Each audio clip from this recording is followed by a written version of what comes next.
All right, welcome back to the Daily Mastermind. George Wright III here with your daily dose of inspiration, motivation, and education. Today is Tuesday, and actually today is Monday, but you're listening to this on Tuesday or a different day. And I want to talk to you a little bit about finances, about wealth, about financial education. Because what I want to do with the mastermind every day is I want to keep these topics balanced where you've got the mindset, the financial education, the business strategy, the motivation, the lifestyle. And I think it's very important at the beginning of the year for us to talk a little bit about finances and about your view of money in general as we get into some of the wealth building strategies we'll be talking about.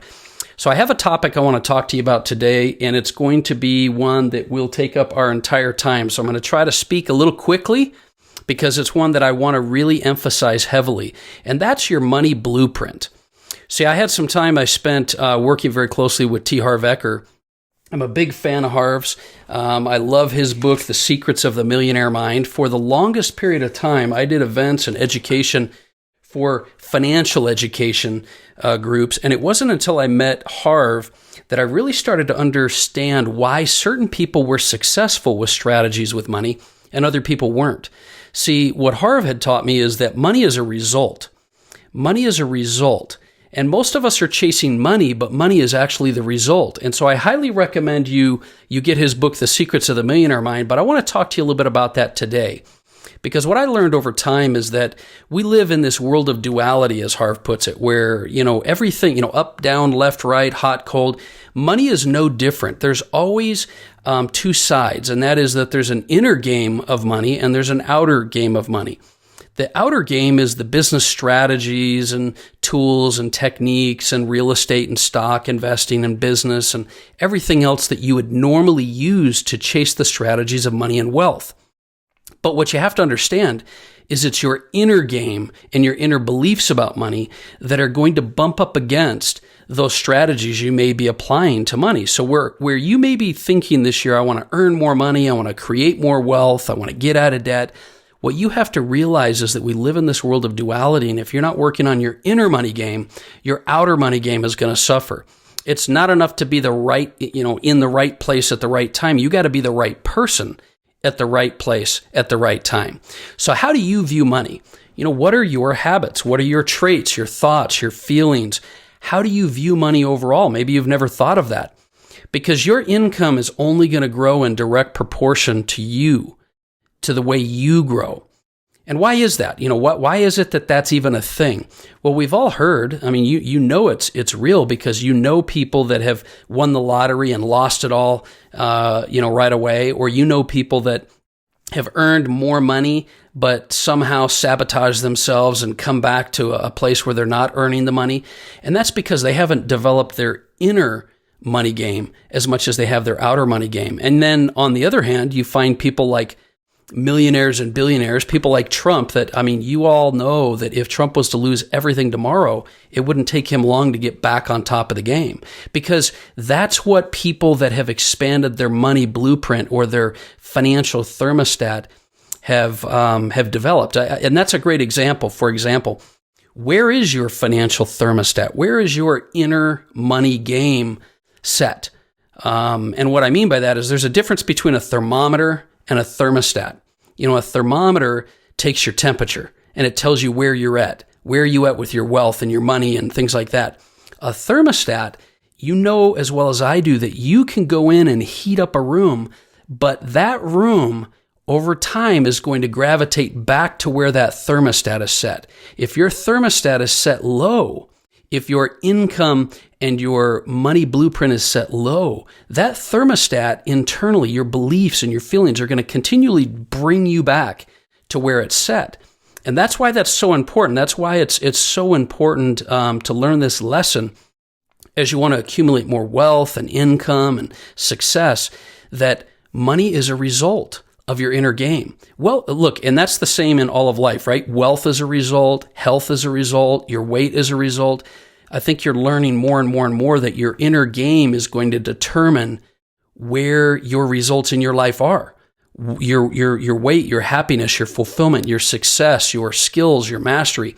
It's all a result of your inner game, your thoughts, your beliefs, and your actions.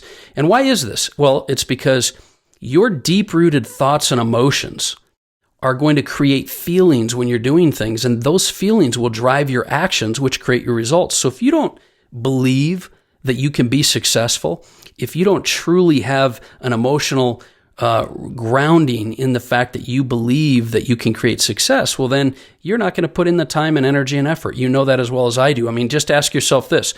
If your results don't match, if your actions don't match your beliefs, then it's doubtful that you truly believe it. If you're not putting the time and energy into an area that you want, then it's doubtful you believe that you can get it. So when it comes to the subconscious mind, we have to realize that when you have to choose between your logical thoughts of what you want and the deep-rooted emotions and experiences that you have had, emotion wins every time. There's no question. Your emotion and subconscious beliefs are always going to win out.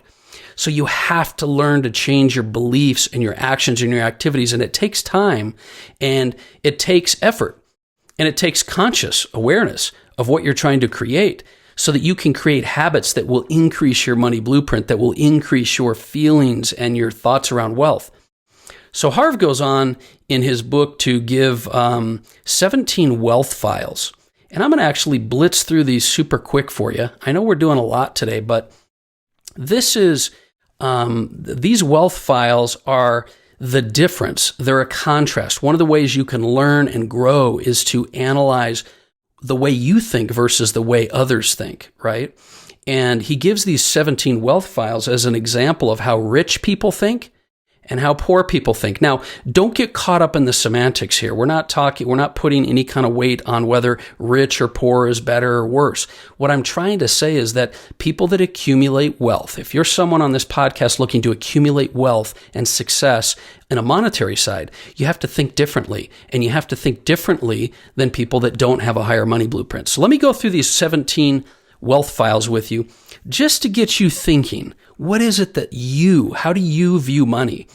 And I'm going to go through these relatively quickly, and I just want you to ask yourself how you're viewing money and how you're viewing wealth in general. And then we'll talk about this, and I'll let you go. These are the 17 wealth files. Rich people believe I create my life. Poor people believe life happens to me. Rich people play the money game to win. Poor people play the money game not to lose. Have you felt like sometimes you're trying to not lose versus win? Big difference. Rich people are committed to being rich. Poor people want to be rich. Like I said before, if your actions are not matching what you say you want, then it's doubtful that you really want it. Rich people are committed to being rich, and poor people want to be rich. Rich people think big, and poor people think small. Rich people focus on opportunities. Poor people focus on obstacles. You see what the difference is there? Everyone has events in their life. Are you seeing them as opportunities or obstacles? Rich people admire other rich and successful people. Poor people resent rich and successful people. When you see people at your job, at your work, online, becoming successful, are you the first person to cheer for their success? Or do you kind of feel a little jealous? That's a big distinction. Rich people associate with positive, successful people, and poor people associate with negative or unsuccessful people because you're the average of who you surround yourself with. Rich people are willing to promote themselves and their value. Poor people think negatively about selling. Do you feel strongly about what you have? Rich people are bigger than their problems, and poor people are smaller than their problems. Do you ask for smaller problems, or do you ask to be bigger than your problems, to be able to deal with more and be stronger? Rich people are excellent receivers, and poor people are poor receivers. Are you the kind of person that can take a compliment? Are you the kind of person that likes to receive or only likes to give? Because that abundant mentality is huge. Rich people choose to get paid based on their results, and poor people choose to get paid based on their time. This is a big one. Are you someone that knows that you're going to create results and so that you want to get paid on those results, or do you want to just get paid on your time because of fear? Rich people think both. Poor people think either or. Rich people focus on their net worth. Poor people focus on their working. Do you even know what your net worth is? Have you analyzed what your net worth is? That's so important because poor people focus on their working income, their income from working. Rich people manage their money well and poor people mismanage their money well. Are you the kind of person that just tries to make sure there's enough in the bank, or do you manage your money? If you want to create wealth and abundance and income and greater success, you have to be a good money manager. You're not going to get more of something that you mismanage. That's so important for you to realize. Rich people have their money work hard for them, and poor people work hard for their money. Are you working hard for your money, or are you having your money work hard for you? This goes back to investing principles and managing your money. Rich people act in spite of fear, and poor people let fear stop them. And rich people constantly learn and grow, while poor people think they already know. I love those wealth files, and the reason I give those to you is because I want you to be consciously thinking about how you view money, look, like Harv likes to say as well, how you do anything is how you do everything. If you can't learn to create that inner strength and that inner focus on creating wealth, then you're never going to get it. You're never going to be able to increase your job income. You're never going to be able to increase more wealth. You're never going to be able to help others. And I'm telling you right now, I don't care what anybody says, you can do a whole hell of a lot more good with money than without it. But the reason I wanted to hit this topic with you today is because I think it's so important that if you're going to create financial success in your life, and other days we talk about personal and health and motivation and business and lifestyle and fulfillment and happiness, but if you want to create financial success in your life, you better start figuring out what your internal money thermostat is set at and how you view money, because how you view money is far more important than the strategy you're trying to do to create money.